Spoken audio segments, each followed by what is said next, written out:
आकर के आदर के साथ पिता को प्रणाम किया। पुत्री ने आकर तभी पितु को किया प्रणाम और कहा सभी मार्मिक कथा आज हृदय को थाम। प्रणाम किया और प्रणाम करने के बाद में जो बीत रही थी उसके ऊपर वो सब कर्म कथा पिता के आगे कही है, पिता के आगे रोई है बेटी ने। और फिर कर्म कथा रोने के बाद बेटी ने कहा, पिताजी आठों पहर हरि नाम कीर्तन की धुन आपको सवार रहती है। पिताजी ये तो बताओ भात का कुछ बंदोबस्त है या नहीं? क्योंकि चौपाल, पड़ोस, समाज, गांव में सब जगह यही चर्चा हो रही है, नरसी जी क्या भात भरेंगे, क्या भात भरेंगे। और घर वाले तो हमारा अपमान कर ही रहे हैं। पिताजी मैं सच कहूं आपसे, ये मेरा जीवन मेरे लिए अभिशाप बन गया। मुंह मांगी मौत भी तो परमात्मा नहीं देता। अरे सुनने की भी एक सीमा होती है, कोई कितना सुनेगा और कब तक सुनेगा। पिताजी मुझे कुछ भी सुनाने परिवार के लोग सहन कर जाती हूं, लेकिन जब सासू मां आपके लिए अपशब्दों का बौछार करती हैं तब हमारा हृदय छलनी छलनी होता है। पिताजी आप ही बताओ मेरे प्राण का कौन सा उपाय है? आप मेरे पिता हैं, मेरे लिए पूज्य हैं। दूसरे तरफ वो मेरे पति हैं, वो भी मेरे लिए पूजनीय है। अब मैं उनकी मां को, पति के मां को माने सासू को अगर उन्हीं के शब्दों में उत्तर दूं तो कहीं ना कहीं इससे मेरे पति के आत्मा को दुख पहुंचेगा, क्योंकि उनकी वो मां है। तो इसलिए आप इधर पूजनीय हैं, आपका भी मुझे आदर करना है, और उधर पति के दिल की भी तो मुझे रखनी है कि अगर मैं कुछ कहती हूँ, सासू को उत्तर देती हूँ, तो पति के हृदय को ठेस पहुंचेगा कि भाई हमारी माँ से हमारी पत्नी इस तरह से बोल रही। पुराने जमाने की बहनें विचार कितना करती थी, इसलिए क्या करूं, मर्यादा हमें मना करती है। पिताजी दो नावों में मेरा पांव है, मैं क्या करूं, मैं क्या करूं, आप मुझे उत्तर दीजिए। और तब नरसी जी ने कहा कि बेटी तू चिंता न कर, जिसने तेरा ब्याह किया था धूमधाम से वही सामल साहब भात भी भरेंगे, तू चिंता क्यों करती। और इतना कहा तो एकदम से चरण पकड़कर पिता का रोने लगी। ज्वालामुखी पहाड़ सा फूटा उड़ैस का, और सरिता बनकर बह चली नैन मार्ग से ज्वाल। सरिता बनकर बह चली नैन मार्ग से ज्वाल। पिताजी ठीक है, सावल शाह ने मेरा विवाह किया था, लेकिन क्या सावल शाह से बात आपकी हुई है? उन्होंने आश्वासन दिया है वो कल आएंगे समय पे। बेटी जरूर आएंगे, बिना बात के ही वो मेरी बात समझ जाते हैं। जरूर आएंगे बेटी, विश्वास करो।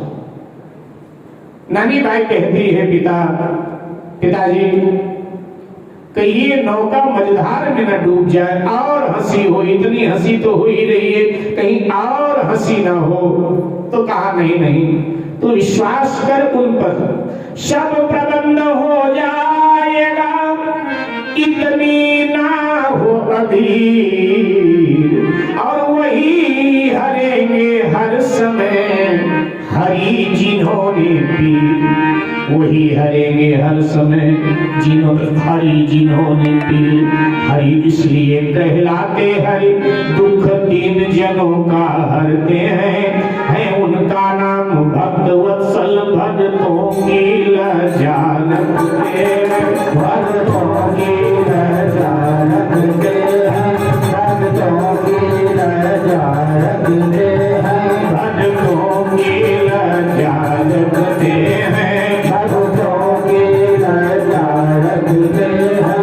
हरि इसीलिए कहलाते हैं, भक्तों का कष्ट हरण करते हैं, भक्तों की लज्जा रखते हैं, दीनों की दीनता का हरण करते हैं। बेटी धैर्य रख, जैसे तेरे पिता ने अपने जीवन की डोर उनके हाथ में सौंप दिया, बेटी मैं कहूंगा तू मेरी बेटी है, तू भी अपने जीवन की डोर उन्हीं मेरे सावल साहब के हाथ में सौंप दे। सुदे स्वयं को सौंप दे, तू भी हरि के हाथ, और कष्ट निवारेंगे सभी वे त्रिभुवन के नाथ। बिकल सुदा ने फिर कहा है अनहोनी बात, और आकर त्रिभुवन नाथ क्या स्वयं भरेंगे भात। आकर त्रिभुवन नाथ क्या स्वयं भरेंगे भात। पुत्री सन से त्याग दे, बोला जन तत्काल, क्यों ना आएंगे नाम जब उनका दीन दयाल। वे तो तज कर राजसी भोग, जा साग बिदुर घर खाते हैं। वे जो सबरी के बेरों का रुचि पूर्वक भोग लगाते हैं, रुचि पूर्वक भोग लगाते हैं, भोग लगाते हैं। जो अजामिल से पापी का क्षण में भवबंध छुड़ाते हैं, क्षण में भवबंध छुड़ाते हैं, क्षण में भवबंध छुड़ाते हैं। जो गणिका व्याध गीत जैसे अधमों तक को अपनाते हैं, अधमों तक अपनाते हैं, अधमों तक को अपनाते हैं। नानी बाई ने कहा पिताजी आप अनहोनी वाली बात कर रहे हो, क्या त्रिभुवननाथ भात भरने आएंगे आपका? नरसिंह जी ने तत्क्षण कहा बेटी संशय त्याग, क्यों नहीं आएंगे? उनका नाम दीनदयाल है, वो निर्बल के बल, निर्धन के धन है, आनंद घन है, जो राजसी भोग का त्याग करके विदुर का छिलका खाते हैं, केले का बिना नमक का साग खाते हैं, जो शबरी के वेरों का भोग लगाते हैं, जो अजामिल गीध गणिका व्याध का उद्धार करते हैं, और जो अर्जुन के प्रेम बस बनते हैं रखवार, और नरसिंह का भी भरेंगे भात वही भगवान। नरसिंह का भी भरेंगे भात वही भगवान। प्रिय पुत्री से फिर कहा कर निज घर प्रस्थान, और ला लिखवा कर भात का जो कुछ हो सामान। जरूर आए, जो अर्जुन का रथ चलाते हैं वो नरसिंह का भात भरने भी आएंगे। बेटी ऐसा कर, अब ज्यादा यहां समय मत बिता, जो मुझे कहना था कह दिया, भात तेरा भरा जाएगा। घर जा और भात की सामग्री लिखवा करके, क्या क्या चाहती है तेरी सासू भात में, उस सामग्री लिखवा कर, पाती लिखवा करके ले। प्रणाम किया पिताजी को, आंखों में आंसू भरे बेटी ने, और उठकर चल दी वो भी तुरंत ही धारण कर विश्वास। जब पिता ने ठोक बजाकर बात किया तो पुत्री को अब यकीन आया। विश्वास आया और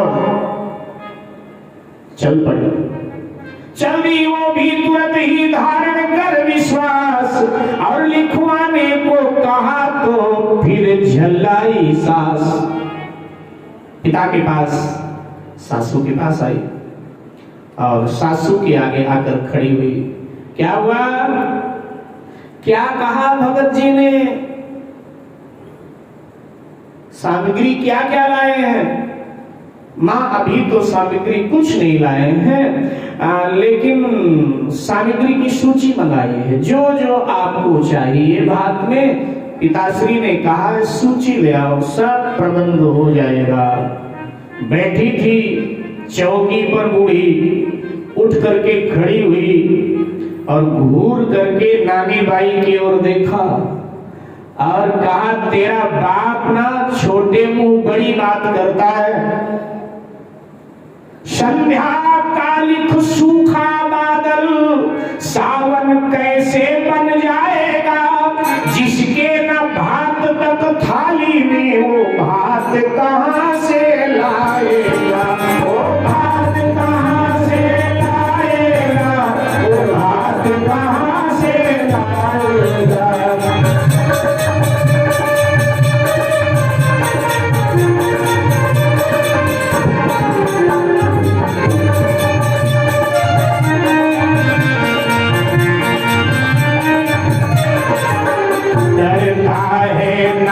डुबाने की छोटे मुंह बड़ी बात नरसी, छोटे मुंह बड़ी बात नरसी, छोटे मुंह बड़ी बात नरसी। लिख करके क्या अपना सिर दूं, भर सकता नहीं बात नरसी, भर सकता नहीं बात नरसी, भर सकता नहीं बात नरसी। लिख कर क्या अपना सिर दे दूं, भर सकता नहीं बात नरसी, भर सकता नहीं बात नरसी, भर सकता नहीं बात नरसी।